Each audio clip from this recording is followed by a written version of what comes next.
Hi, Renee. Long time no see. Hi, Mike. How are you? Good Good morning. morning. Cheryl, Jenny, Victoria. Let's see.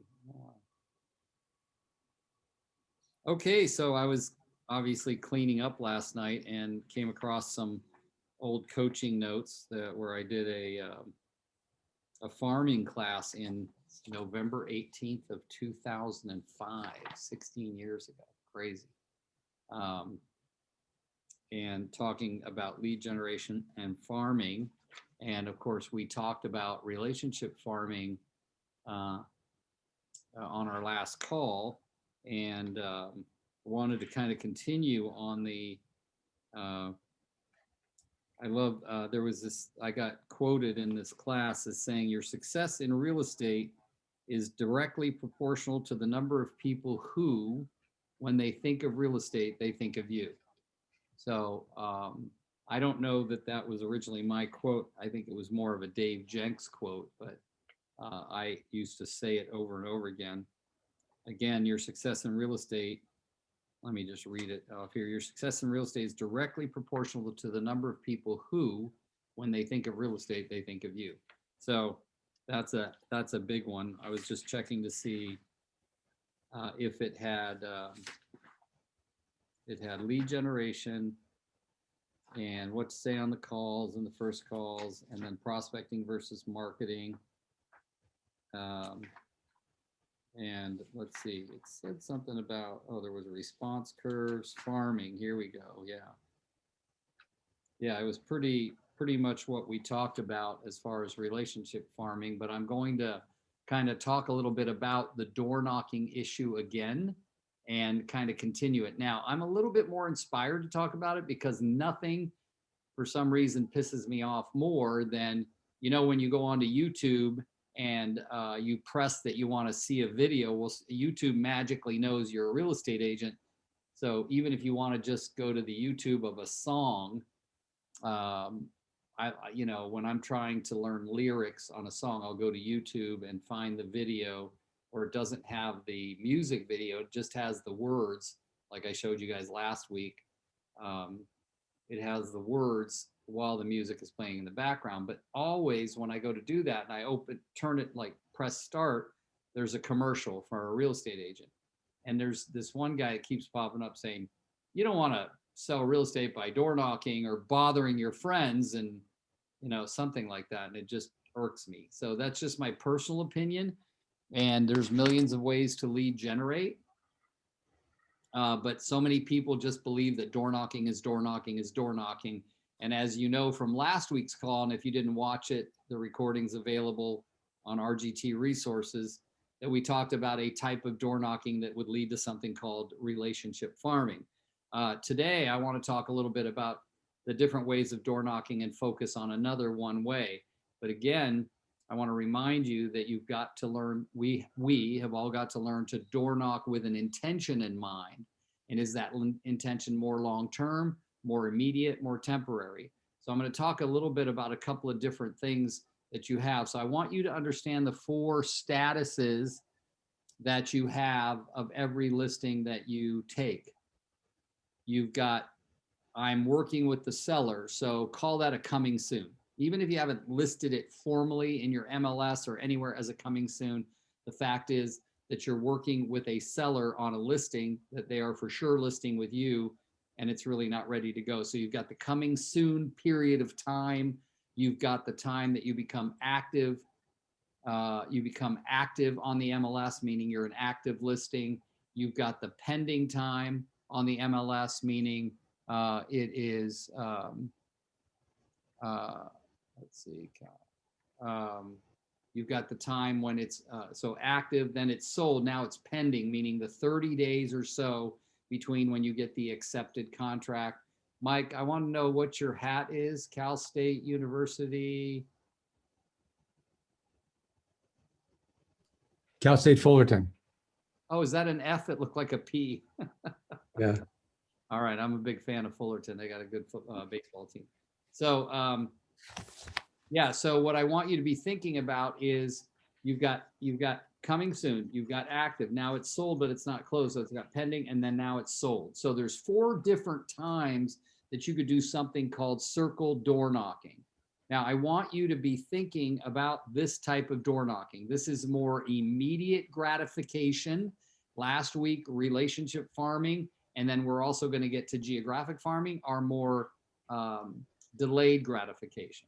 When you're doing the door knocking for circle door knocking, what's up, Colin? When you're looking at the circle door knocking for those 4 different times, like, come on, let's make it serious. Like, let's be serious that this is going to get us some business. Now, here's the thing. Everything works, nothing doesn't. You get to experiment for yourself. One of the things that I used to do, and then somebody convinced me to change it up, was the 100 doors I went to for coming soon, for active, for pending, and for sold were always the same 100 doors.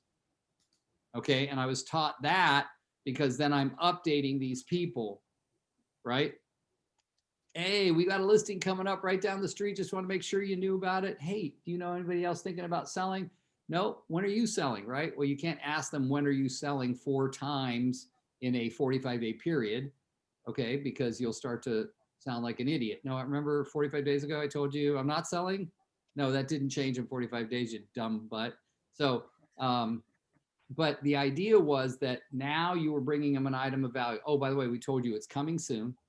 What's it going to be priced at? Actually, we haven't determined that yet, but I'm going to come back and tell you once we know, right? It's active. Let's say it's on the market for 3 weeks. 3 weeks later, now you're knocking on the door. It's pending. We asked this much. We got this much. Who knows better than you on your listing what it's pending for? You do. Nobody else knows. The consumer can't find out. The real estate agent can't find out, the other agent, unless he calls you and asks you and you tell him.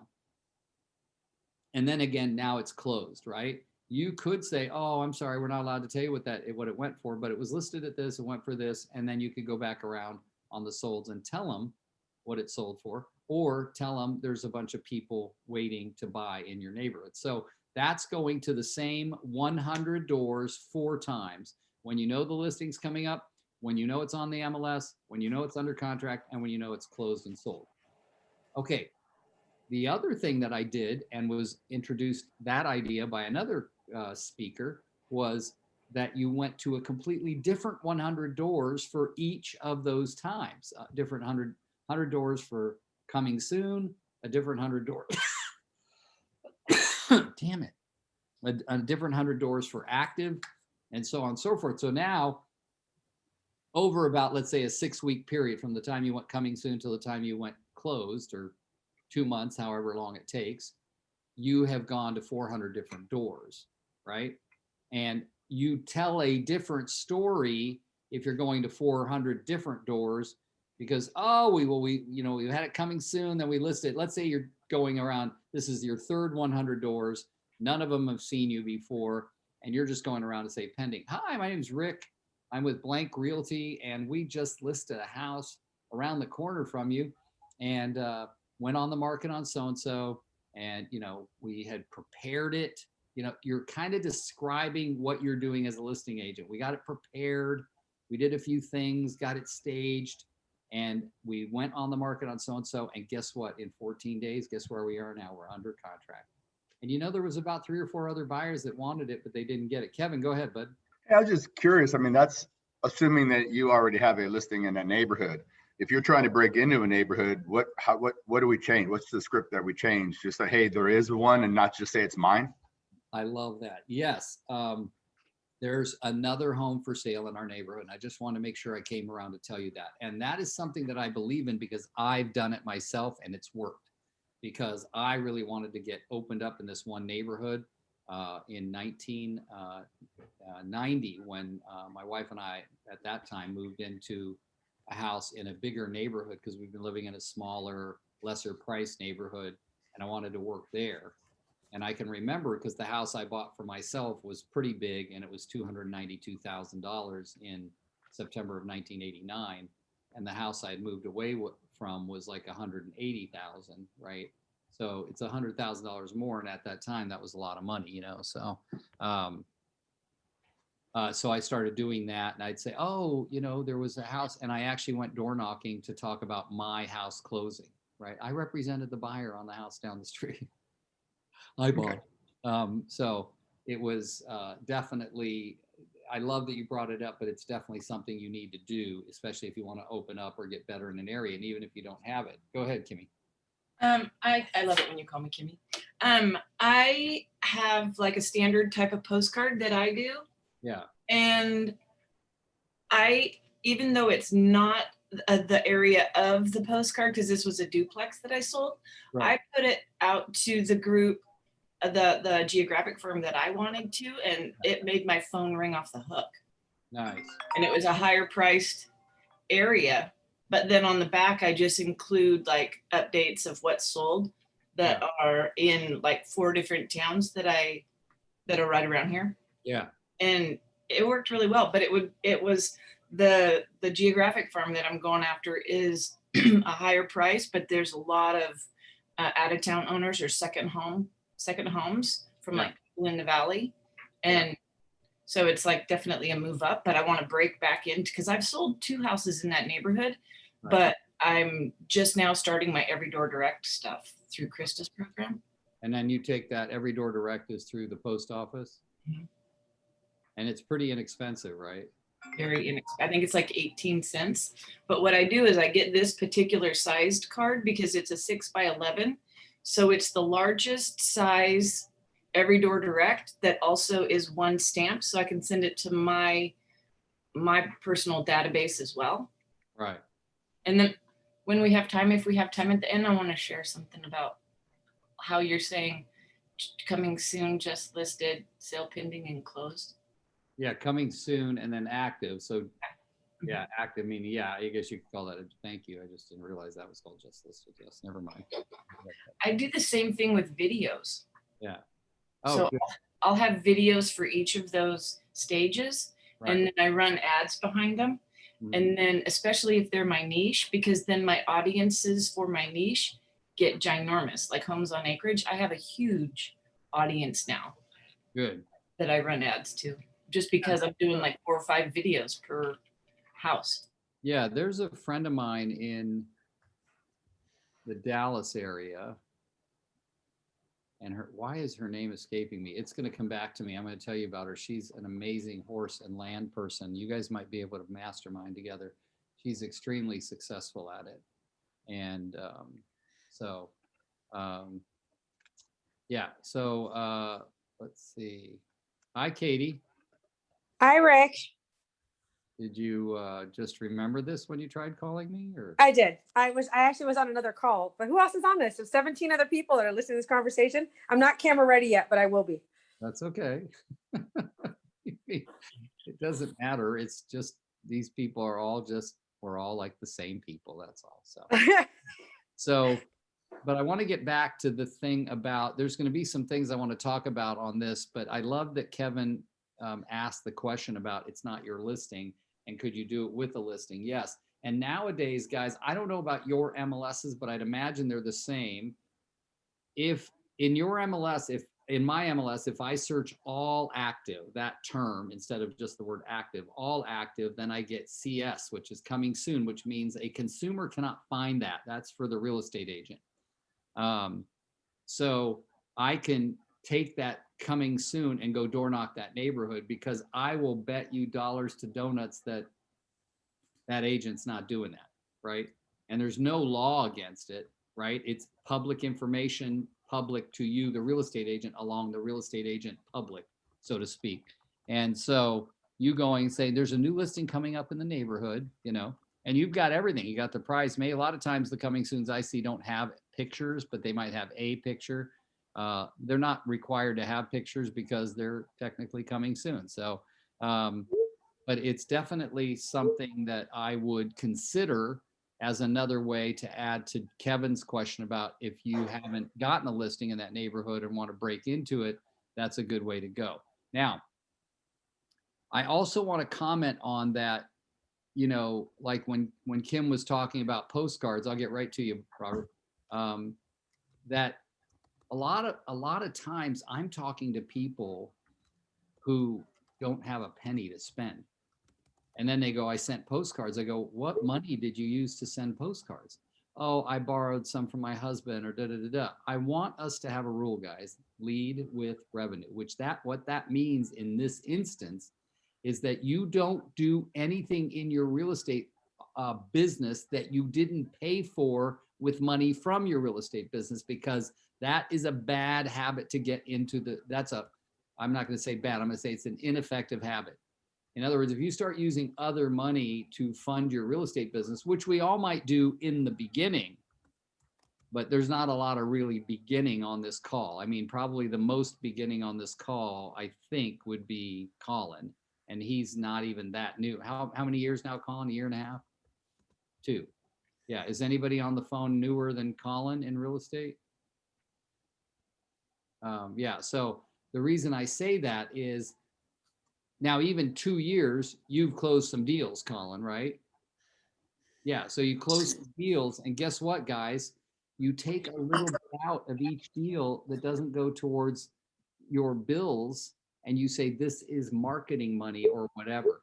But I'm going to tell you the main point that the main reason I wanted to do this, it's going to end up going to probably be, it may leak into next week, but 2 or 3 weeks in a row of door knocking, and the different types of door knocking was so that there'd be constructive, active, no money ways, and I had one person say, it cost me money. I wore my shoes out. Good. If you wore your shoes out, you did some good door knocking.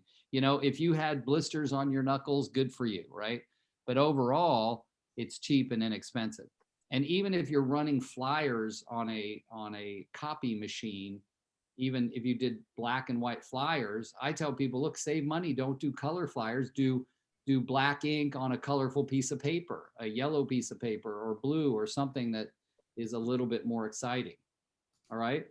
But remember, your natural tendency is to lean away from face-to-face or voice-to-voice contact and lean towards, oh, I can send them a postcard, or I can send them an email, or I can social media the heck out of them. Okay. I want you to do your best to not rely on things that keep you from talking to them. Okay.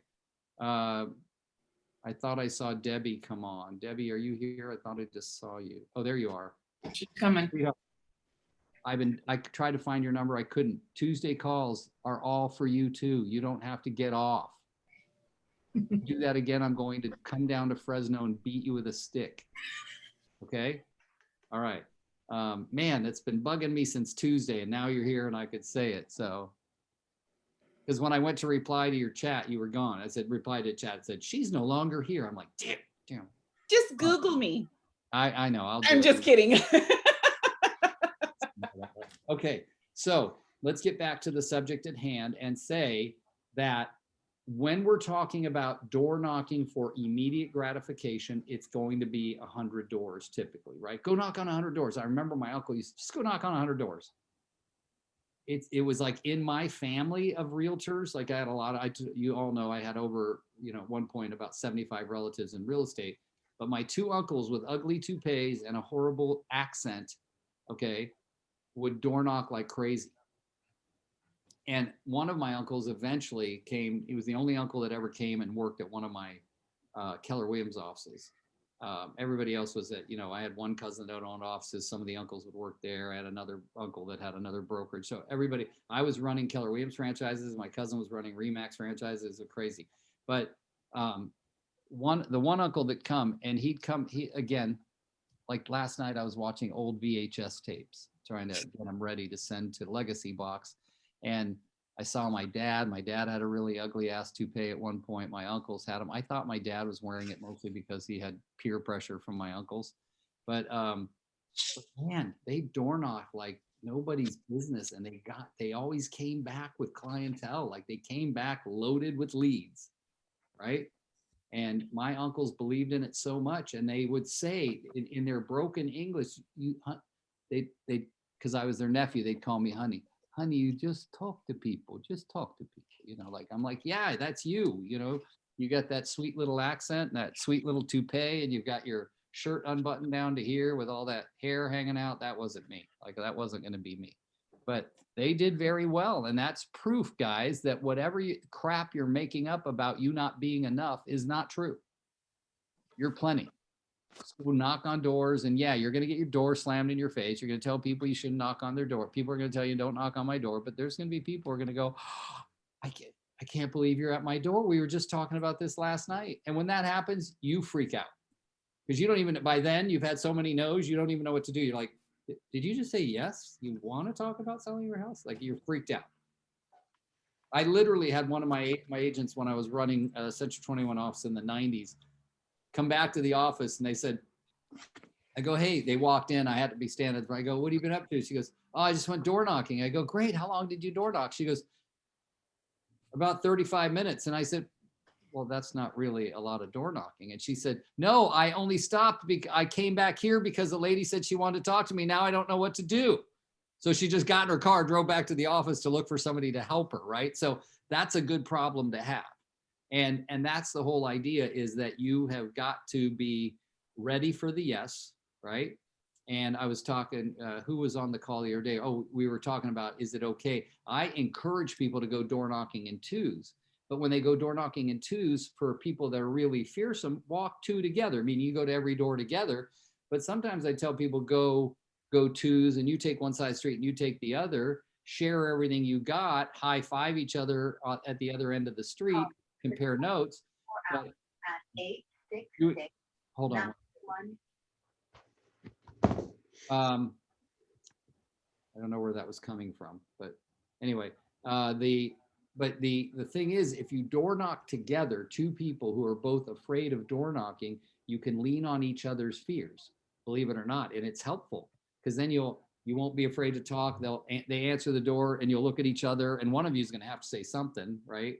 And it's really good. A lot of this is just go freaking do it and fail. It's okay. Fail. All right. This is door knocking, guys. We're not baking cookies. We're not doing brain surgery. If you fail, you fail, right? You just go it again, and maybe go to a different neighborhood next time, because you don't want those people to see you again. So if you suck that bad, it's okay. There's plenty of other doors to knock on. All right. So as we think about that, remember, when you start thinking about door knocking, you have to first stop yourself and say, well, there's all these different kinds of door knocking. Was anybody on the call last week when we talked about relationship farming? Okay. Debbie was on, Mike, Lucky, who else? Colin, you were on. Colin, I'm going to pick on you for a minute. Thank you for unmuting. What did you think of the concept, which is, again, more delayed gratification of relationship farming as a door knocking tool? I personally really like it, and it's something I'm definitely going to get into. I already have my neighborhood picked out. I have a folder with all the pendings and the solds. How many homes? 298. 298. Okay, good. So you're going to start a little small, which means getting to 300 doors in 3 weeks is not going to be a big challenge, right? Good for you. Good for you. Okay, keep going. Sorry, I didn't want you to go without telling No, us. you're fine. I honestly would have already started door knocking it, but I jogged the neighborhood 3 times this week, Monday, yesterday, and I believe Tuesday or Wednesday. And so I kind of walked around the neighborhood in the morning, and I already got to know some of the people, which was really nice because they have like a neighborhood pond. I kind of wanted to do a neighborhood with a higher price point, but I was like, this is a good small neighborhood that's really close to me. So I'm going to go ahead and just start it, because I can door knock, 50 homes a day and then get done pretty quick. Yeah, 50 homes a day, then you're done in 6 days, right? And does that mean you could fit another relationship farm into your schedule? Yes. Yeah, you could do 200-300 home relationship farms, still do them all in 3 weeks. Now, that's why I'm glad, Colin, thanks for answering the questions, is that the key thing was there that you went every 3 weeks, which meant you went 17 times a year instead of 12. The other thing is that by going that often, you're not at the front door to say, who do you know that's selling? You're building a long-term relationship by just going, bringing an item of value every time. And it's really inexpensive, extremely inexpensive, and it builds a really solid listing business. Now, today we started talking about door knocking for more immediate gratification, 100 doors, circle door knocking. And people call circle dialing. And since even though these 2 weeks and maybe next week, we're going to talk more about door knocking, but it's the concept. If you ever hear anybody talk about circle dialing, they went to their title company. They said, find me 100 phone numbers around this listing I just took, or as Kevin so brilliantly brought up, around this listing period, whether I took it or not, and I'm going to circle dial. The main thing that you want to do on this is that you are consistent and you do it in the moment it happened. In other words, you got in your mind, I'm going to put in my calendar, as soon as it's get marked pending, I'm out. Like, I got to go door knock those doors. And again, there's so many things that are up in the air. In other words, you might want to come to the expert and say, oh, Rick's an expert on door knocking, but guess what? You change it up, it's okay. Everything works, nothing doesn't, okay? And that's why it's important for you to experiment with your door knocking, have fun with it, track everything. Like, there's nothing more liberating. My uncle told us, and I was young enough then that it was important to get a burger and a shake, but that the person that hit 1,000 homes first after we started selling real estate with them was, by then, this was the early 80s, and he'd already been in since the early 60s, right? He'd been in real estate since like 63. And he said, and he built a lot of his career on door knocking and a lot of relationship farming, not so much relationship farming, but database farming. But he said, okay, to me and my cousin, Katie, Bill and all of us and all the other younger uncles and stuff, first person to 1,000 doors total, you're going to get a burger and a shake. Like, for me, that was plenty of motivation. But I got to tell you, that's the thing that is the thing about door knocking is, are you good? The people that have made some of the most amount of money in the history of selling real estate were all solid geographical farmers. We're going to talk about that in a minute. First, I want to call on Katie. Katie, you said you had a couple of comments. I do. Before you go, where'd Kimmy go? I want to thank Kimmy. There you are, Kim. Thank you for your input, and we'll come back to your other comments later. Go ahead. Well, I joke that I started selling in the first grade because I went to Catholic school. And so, I learned to door knock when I was 6 years old. And there's some things that I learned as a 6-year-old that still work with door knocking today, is wear a uniform. Like, I went to Catholic school, I wore a uniform so people knew who I was. So whether, you've got a shirt with your company name on it, and be consistent with what you wear so that people see you and go, oh yeah, there's that realtor. And they'll after you do this consistently, they start waving at you, right, Rick? They start waving at you as they see you on the street. I knew one, Rick and I both know an agent that used to tow her kids in a wagon until they got too big. And then she kept the wagon because everybody recognized her from the wagon, and that's where she would keep her door knocking flyer. So whatever you're saying, whether it's a golf shirt or a color that you wear or a hat that you wear or the toupee, as it were, but the uniform that I wore when I was 6 years old still works, right? Ta-da! And so there's something about that I learned at 6 years old, that having the uniform already sets who you are before, as they peek through the peephole, if they're going to see who you are, and then you're consistently recognized. Yeah. The other thing that I learned at 6 years old is the no soliciting people were the best customers, hands down, every time. Because you're not selling anything. You're not actually soliciting. I mean, I was at the time, but I was, 6 and cute, and they bought candy bars, but nobody ever knocks on the doors that say no soliciting. And half the time people, as I got older, and especially as a real estate agent, would knock on those doors like, oh yeah, that was here from the previous owner. I just never took it down. So that happens a lot too. And so the no soliciting people, you're not soliciting, you're providing information. Hey, I just want to let you know, would you be open to getting some update from me once a quarter? So that the third piece of it is your script. And I'm sure, Rick, you probably went over scripts last week on sort of what to say when they open the door, but you talked about that. Yeah. Last week was specifically about a type of farming called relationship farming, which is geographical, but yes, we did talk about the script. Okay. So, knowing what to say so that you don't have to come back to the office after 35 minutes, you at least know what to say, and always be prepared to take the sale. Again, something I learned at 6, having your paperwork with you. I'm a huge fan of bring a listing agreement with you. It's not that long. Have it in your portfolio. I was amazed when I used to run real estate offices, how many times people would come in and like, oh, I think I got a listing that, they came into the kitchen table, had the whole conversation. And I said, did you get it signed? Well, I didn't have a listing agreement with me.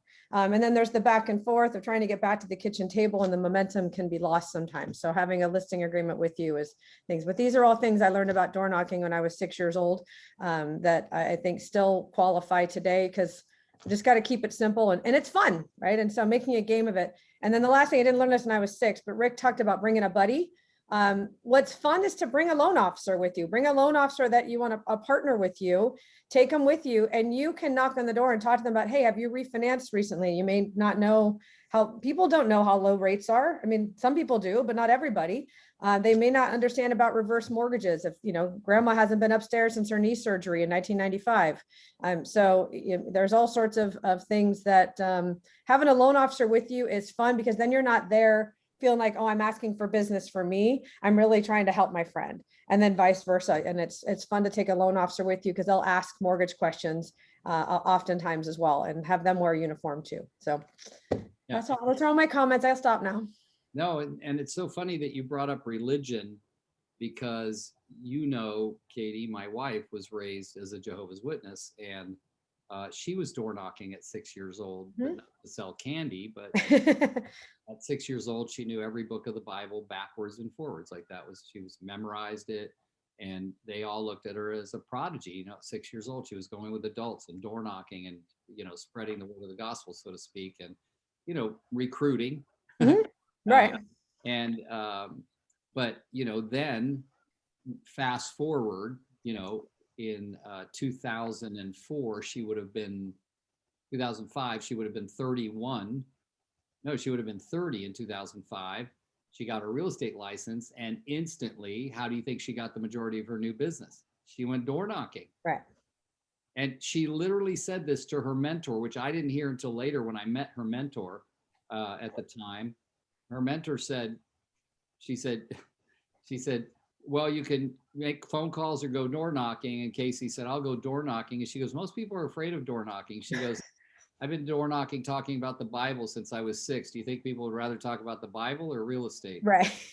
And her mentor said, real estate all day long. She goes, right. And she went out and kicked some butt. Like for her, she was in the business from beginning of 05 to the end of 08, not like a lot of years, right? But 4 good years that she was in there, she made a ton of money. She just didn't like that her effect on the business and on the world was not global enough. That's why she left real estate and went into network marketing, because she thought she could make a bigger difference globally. But the idea is that there's, I used to always say this, I still say it when I do lead generation talks, there's 9 in the whole world that wake up and go, I get to lead generate today. Like 9. And I'm not one of them, and most of you aren't one of them, right? So what's that, Katie? I am. I totally am. They're rare, right?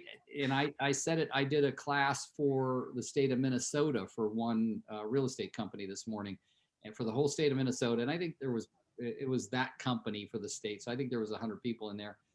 And I said that, I go, look, it's not natural. It's not a behavioral thing to lead generate. And door knocking can be one of the most fearful. For me, if I had to pick between dialing and door knocking, I'd pick door knocking. So for those of you guys that are listening in and going, man, this door knocking stuff's interesting, but I'm never going to do it, then talk about the dialing part, but it's all some kind of lead generation. I like to mix the fact, like I love that Colin said, I jogged the neighborhood, I waved at some people, and that's what I said about relationship farming.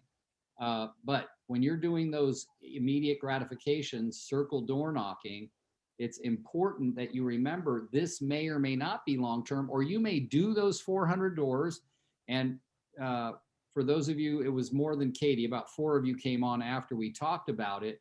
But yes, Debbie, that's what I say all the time. I'm not just and then remember, I do that. You want to be animated. I go, no, I'm not just your realtor. I'm your neighbor. I live like right over there, right? So that animated thing, that works whether it's relationship farming or door knocking for circle door knocking or everything. Now, let me just look at the chat. What was that, Colin? Oh, did somebody want your info? So Patrice Payne said, should I wear a plaid skirt and a blazer? Yes, as long as you have the long white socks too, Patrice. Those help. Let's see. All right. So I do want to spend some time talking about remember, don't get so focused, but on all of the which neighborhood and everything, just do it. Okay. Remember what I said, we spend too much time, get ready, get set, get ready, get set, get ready, no, just pull the trigger, go. I love that Colin already got 298 homes. He didn't say 300. He said the exact number of homes. You've got to be able to do that. How many homes are in your farm? 563, right? Whatever the number is, know it. Start to know everything about it and start a file. Like I said, I still like a paper file, which I have boxes here that I've been unloading. And then, so that you know everything that's ever happened, active, pending, sold, expired, withdrawn on each street that you're going to be door knocking in. And that's going to work whether it's a relationship farm, a door knocking, a geographical farm, or just circle door knocking for a coming soon, just listed, pending, and just sold. Now, I do want to talk a little bit. It's 9:40, but I want to talk a little bit. And if we need to carry over till next week, we can. And Katie, I want to make sure you've been a guest speaker on here at least twice, but you're always more than welcome, as is everybody, to bust in. But you've had a lot of coaching experience that you sometimes don't share. So I love when you added what you added about the uniform. That is where I failed early days until Rusty Cowan. You guys don't know him, but Rusty was a really very avid door knocker in my office. And he goes, every time you door knock, you're wearing something different, dude. Wear the same exact thing. He goes, this isn't one of our Christmas parties, Rick, where someone's going to say, oh, he's wearing the same suit he wore last year. Like, they don't give a darn, right? But the one thing, I used to make fun of my uncles in the 70s and 80s because they had a magnetic sign on the side of their freaking Cadillac. I go, if I had that Cadillac, there wouldn't be no magnetic sign on it. Well, guess what? My uncle told stories all our lives about people that he'd like grab himself a sandwich and go sit in the car. So he had a few minutes of peace. And he used to describe just like this. He goes, I'm eating my sandwich in the car and I take a bite and someone knocking on my window saying, I want to buy a house, like that kind of thing. It may seem cheesy to you, but it works. And that's the thing with the name tag or a logoed shirt or a logoed hat. There was two agents and Liz and Nancy, and they used to walk and they wore short shorts, white sneakers, white socks, and always the same t-shirt and a baseball cap every time they door knocked, right? And there was people, well, they're wearing short shorts and that's not very proper or whatever. It didn't matter. Some people are going to like it. Some people don't. They wore the same thing every time and they listed a ton of freaking houses, period, right? Yes, Kimmy. I just want to share, my geographic farm, well, first, I took my husband through it when I selected it. And he laughed at me. I told him, this is my geographic farm. And he's like, yeah, right. Sure it is. And I was like, then that really motivated me because he kind of made fun of me. So I made up a flyer. And the first house I went to was, and I was like in my head. And I'm like, just get out of your head and go. Yeah. So I made this pretty little flyer. The first house I went to wasn't expired. It expired like, I don't know, the 40 days before.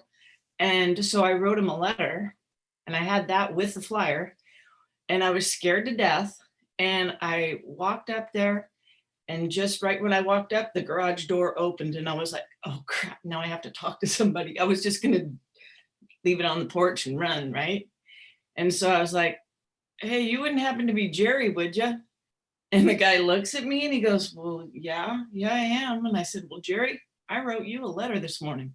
And he went, what? And so I handed him the letter. He goes, well, what does it say? And I said, it just talks about your house and what the market is. And here's, blah, blah, blah. And then he had a bunch of motorcycles in there. Well, Debbie and I are cousins and our grandparents had a Harley dealership. So I had on like a little jacket with a sparkly Harley t-shirt on. And he goes, well, yeah, you like motorcycles? And I unzipped my jacket and I went like that and showed the Harley Davidson t-shirt. And he was like, I like Harleys. Anyway, so we just struck up a little conversation. I got that listed it for like 10,000 over what the other realtor did, but had professional photography and blah, blah, blah. It went pending like within the first 48 hours. And then as I walked up the hill, there was another gentleman that was like pulling out of his driveway, and he didn't even like look at me. He just rolled his window down and held his hand out like this. And I was like, oh geez. So I handed it to him. He looked at my brochure, looked at me, looked back at it, and he goes, come by in 2 weeks. We're going to sell our house. I didn't even say anything. He was an old retired realtor, and he goes, you're pretty aggressive with your marketing, aren't you? I mean, if you're out here door knocking with this, I'm like, yeah, I got that listing too. And it was like $1,150,000 Nice. on And the same day.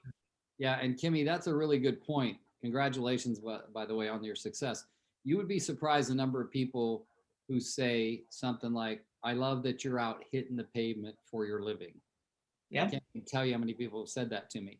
And when my boys, who are now 35 and 32, were like 2 and 5 and 1 and 4, they would be out with me. Joey would be in a stroller, Anthony would be walking a long time. I'd have him walk up to the door and drop the flyer off.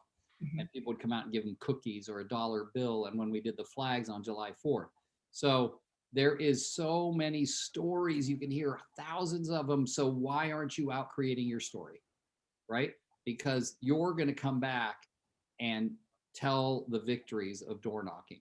And you would be surprised if I put 1,000 agents in a room, everyone would give me 5 really good reasons why not to door knock.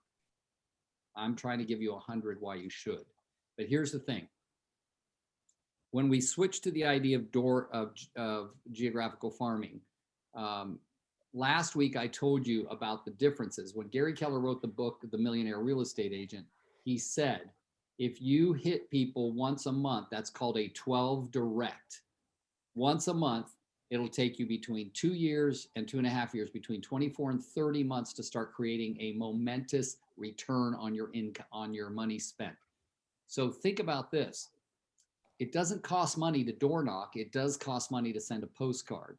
A lot of people, when they have the time, I say, look, if you'll just door knock the first 2 years, and then by then you'll have built up a lot of money, and you can just send a postcard once a month. You don't even need to go back out on the road again, door knocking. It actually works. But if you were sending postcards and you door knock, now you're seeing them twice a month. That's 24 times a year. It multiplies things by a lot. So I haven't done it much in the last couple of years, and I'm not talking about because of pandemic, but 2 to 3 years because of just how busy I've been. That when those postcards go out, I get a notification from Corfac that my postcard went out into my farm. There's no reason once I get that notification, I shouldn't be door knocking, because why? The face right here is the same face on the postcard they just got a few days ago, right? And if I wear purple like I'm wearing in that, all the better, right? I'm a little bit more recognizable. This beard has been on me since after my first transaction closed in 1980, because the people said, if there was one thing I would have changed about you, Rick, you looked a little too young to sell me a house. I've had a beard since 1980 because of that.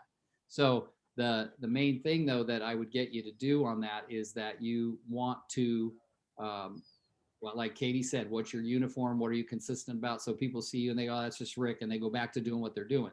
When you've got people going back to doing what they're doing just because you're walking down the street, that's a good thing, rather than they're staring at you as you walk down the street every minute until they see what the heck you're doing. Okay. Now, geographic farming, and I want to wrap this up, is once a month religiously. You would be shocked at the over 20,000 agents I've spoken to that said, yeah, I did the geographic farming thing and it didn't work. And do you know how just that sentence right there doesn't mean crap, because you don't know what they mean by I did the geographic farming thing? What was that? 2 postcards, 2 door knocks in 6 months? What was it? So number one, if you're doing it, it's once a month, consistent, no fail. And excuse my language, but as my wife would say, no shit, no kidding, right? I went once a month, either you or a postcard once a month. And remember Gary's law, 2.5 years to 3, right? I mean, 2 years to 2.5, 24 to 30 months. Can you bust that? Yes, you can. That's why I taught you about relationship farming last week, every 3 weeks. It's a little more difficult to do. You can do less homes. But the goal, Gary used to say this, the Andy Allen Lancaster team in Austin, Texas, got to farming 60,000 homes a month, 60 and 3 more zeros.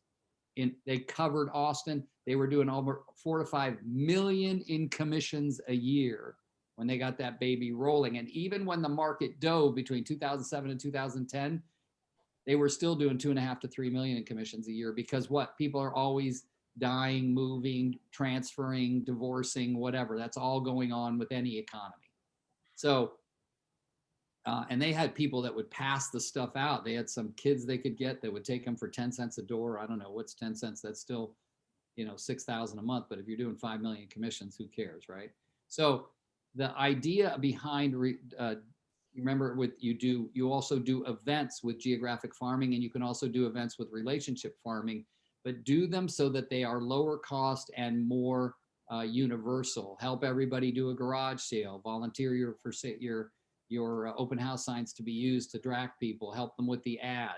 All of these things come. When you start really farming and you use, like I used to combine Brian Buffini ideas with Mike Ferry ideas and all these different things, you could do, when I would sell a house in my geographic farm, okay, where I was either the listing or the selling agent, it didn't matter. I would always want to sponsor their housewarming party. When I sponsored their housewarming party, I would get their database from them. Who do you want me to invite to your housewarming party? They give me a list. I go, oh, I'll need emails and phone numbers. Guess what I now have? All the emails and phone numbers. Hi, my name's Rick. I know you don't know me, but I just sold your friends Jerry and Sue a home, and they're doing a housewarming party. I'm in charge of getting people invited, right? What else would I do? I'd contribute the meat, or they would contribute the meat and I'd contribute all the drinks. I tell them I just can't, because of the law, bring alcohol to your home, but you can obviously serve alcohol. It's up to you. It's your house, right? And then I would door knock the neighbor, just the street that they were on. Tell everybody, hey, come and welcome your neighbor. We're gonna have a little housewarming party. It's mostly gonna be people they know, but I want them to meet their neighbors. Come on by, right? And if you're farming that neighborhood, your neighbors know who you are anyway. Even if they don't know you personally, they've seen your stuff. So there's a lot that you can do, but geographic farming, if you'll commit, just commit. Like, I'm not getting out of this for 3 years. Do the cost analysis. A nice postcard is going to be between 70 cents and $1 delivered. Kimmy, how much is that one costing you when you? I buy it in bulk, so I buy like 2,500 of them. Okay. So I think it's about $250, $280, and then every door direct I think is 17 or 18 cents. Yeah, so you're still under 30 cents, but when I'm ordering a custom Corfac one, it's a little more expensive. But let's say you're going to farm 1,000 homes, right? And it's going to cost you, let's say 70 cents. That's going to cost you, I guess, $700 a month. In a year, that's $8,400. What is that, one closing? So one closing, you get it, you paid for a year. Got it? But you do have to see your ROI. There's this red light, green light thing, right? Spend the money, that's the green light, and then hold up the red light. No more spending until I see if it's been a return on my investment. But most people stop too soon, or they become inconsistent too quickly. The consistency is just as important as the money, right? If you're going to spend the money and you're not doing it once a month, you're not giving yourself credit. I mean, you're not doing what you can properly do. So, all right. So what I'm going to do, since we're getting late, I want to, in our next week, of course, I'll send out this recording. I hope you'll share it with friends that are struggling or that need another way to sell more real estate. Remember, door knocking is just one pillar, but you've got to identify your intention with door knocking. Is it more immediate gratification, or am I good with more delayed gratification? I want to build a long-term business. Oh, my database is bringing me plenty of business, but I want to build that geographic farm so that I'm always got business coming in all the time. Let's go around real quick with everybody and tell me what you can ask a question, you can make an aha, or you can contribute to the conversation. Just go around really quickly. Let's start with you, Kevin. I'm just struggling, I'm getting back into this. So I guess, trying to pick that area is what I'm struggling with now. I'm looking at what was the thing you said? Get ready, get set, get ready, get set, get ready, get set. That's where I'm at. It's like, well, wait a minute, which one should I pick? And I thought, well, after what you just said, it's just like, just pick one, dummy. It doesn't matter. Just pick something. Yeah. Good point, Kevin. And yeah, we got to stop that, guys.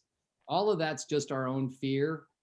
And it's not like I don't do it. I still do it. Like one of the reasons I'm doing all this big project is my wife's out of town. I like to do my projects when she's out of town because it turns the house upside down. But I came across so many I have my stacks of listings appointments that I went on that they never listed with me, but they never listed at all, like with anyone. Those are the great ones to sit down, check in on them, see how things are going. So yeah. I think the biggest aha I just got with you is taking like a lender with, because I have a really good relationship with a lender, and we've been trying to like strategize and talking about going to business together. And I thought, oh my gosh, that's so perfect. It kind of spreads that anxiety, because she's going to have anxiety. But if we do it together and we're friends, that would make so much sense, because if they're not selling, well, maybe they do want to refi their house. I love that. I'm going to take that back. Yeah, and Katie, I want to say that too, that I really like that idea. So. And Kevin, that's kind of my expertise, is the realtor, loan officer synergy and how to work together. I just put my email in the chat. Feel free to email me. And I'm happy, and we can schedule a time to talk about that. And just some things you can do with your lender where you really do work as partners. Yep. Super fun. Thank you. My pleasure. Yeah, Katie, Kevin's a former TL too, KW. Oh, there's a 12-step program for that. I know. I say that all the time. All right. Anybody else who wants to contribute? Go ahead, Katie. Just one thing I put in the chat, but I'm not sure if people may just be listening and may not see it in the chat, is you talked about the housewarming party, which is, by the way, the blast. And that's mostly because Rick and I like parties. So any excuse for a party is a good one. But always be the bartender, because everybody comes and talks to the bartender, and have your shirt on or your name tag, because it's really fun to be the bartender versus just acting like a guest. And they'll always come and talk to you. So that's just something a comment I wanted to make about the housewarming party. Okay, cool. All right. Who else? So I have a question for you. So it was interesting when you said to bring a loan officer along.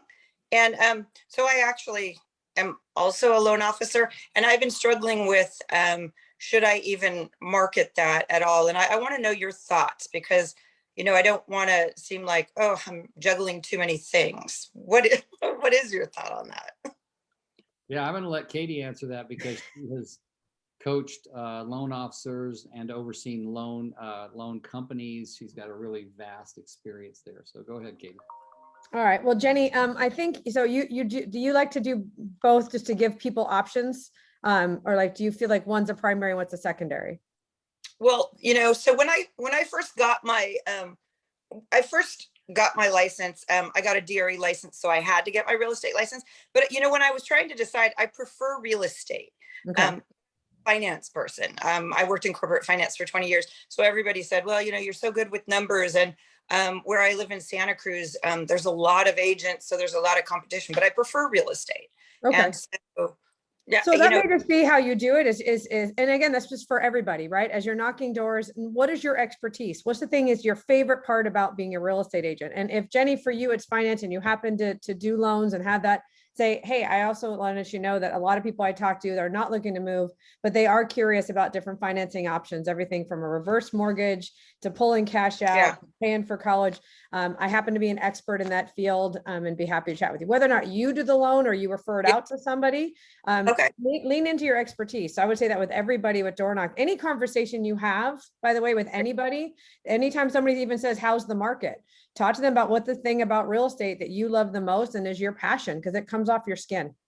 Okay. So yeah, just pull it in as something I have. I mean, I don't have that, you're an expert, you have corporate finance. I mean, I don't have that. Not every realtor has that.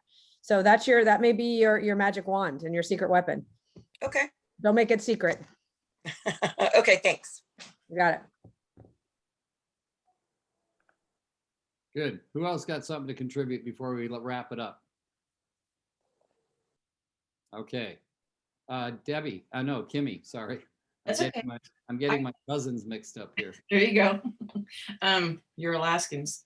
We're both Alaskans. So I do a couple different community things. Like I have a farm stand group. So on my postcards, I also do that. I also do an Adopt-A-Road cleanup, and there's like 6 signs that have my name on them all around my neighborhood.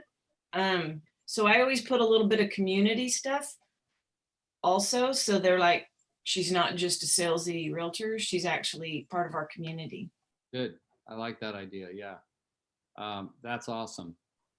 Yeah, I'm not going to elaborate on that more because it'll get us past 10 o'clock, but that's good stuff, Kimmy. Thank you. All right, we got one more minute. Okay. April, it's good to have you on again. If any of you guys have questions on this stuff, you can email them to me and I will gladly take them, or you can text me. And remember what I said in the email is I'm looking for from you what you and your friends and the people you talk to are interested in hearing more of on here, so I can be, all things to all people, which my dad told me never to be. All right. Okay, love you guys. Have a great weekend. We'll see you You're next awesome. week. Hi, guys. Thank you. Thank you. Bye, everybody.